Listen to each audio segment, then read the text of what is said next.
বিরতির পর স্বাগত। আজ উমা পূজিত হচ্ছেন জগদ্ধাত্রী রূপে।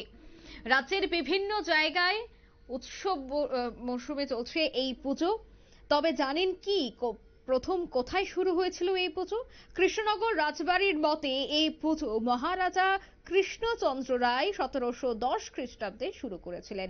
তিনি নাকি তৎকালীন নবাবের কাছে কোনো এক কারণে দুর্গাপুজোর সময় বন্দী হন এবং পরে দুর্গাপূজার পর ছাড়া পেলে স্বপ্নাদেশে পরের মাস অর্থাৎ কার্তিকের শুক্লা নবমীতে এই পুজোর প্রচলন করেন।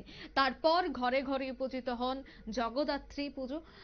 উমা জগদ্ধাত্রী রূপেই পূজিত হন। বাড়ি ঘরে বিশেষ করে এই পূজা অর্চনা হয়। রাজধানী আগরতলার বেশ কয়েকটি বাড়িতেও কিন্তু জগদ্ধাত্রী পুজো হচ্ছে। ঠিক তেমনি আছে দেখা গেছে নিয়ম ও আচার অনুষ্ঠানের মধ্য দিয়ে জগদ্ধাত্রী পুজো অনুষ্ঠিত হয়েছে আগরতলা রাজধানীর বিভিন্ন জায়গায়। তার মধ্যে অন্যতম হচ্ছে আনন্দময়ী কালী মন্দির এবং ত্রিনয়নী সামাজিক সংস্থার উদ্যোগে।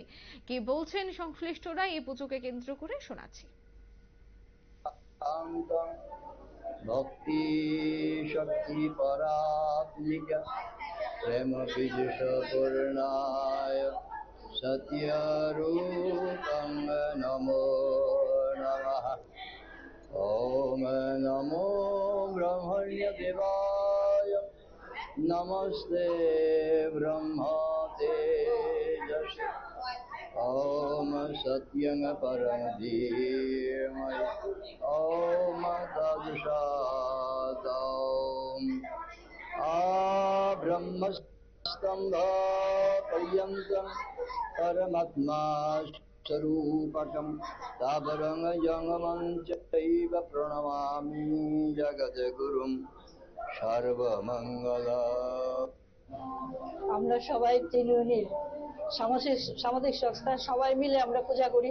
মায়ের কাছে আমরা প্রার্থনা করি যাতে সবাই সুন্দরভাবে থাকতে পারে, সবাই মানে কোনো দুঃখ দুর্দশা যাতে আমাদের ঘুচে যায়, সেই জন্য আমরা সবাই মিলে খুব খুব খুব বেশি আনন্দ করি। আমরা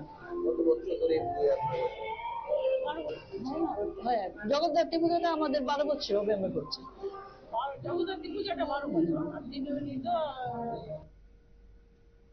আপনারা শুনলেন তাদের বক্তব্য।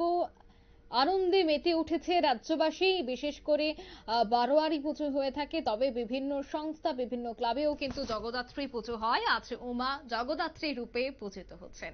নিয়ে নিচ্ছে ছোট্ট একটি বিজ্ঞাপন বিরতি, সঙ্গে থাকুন।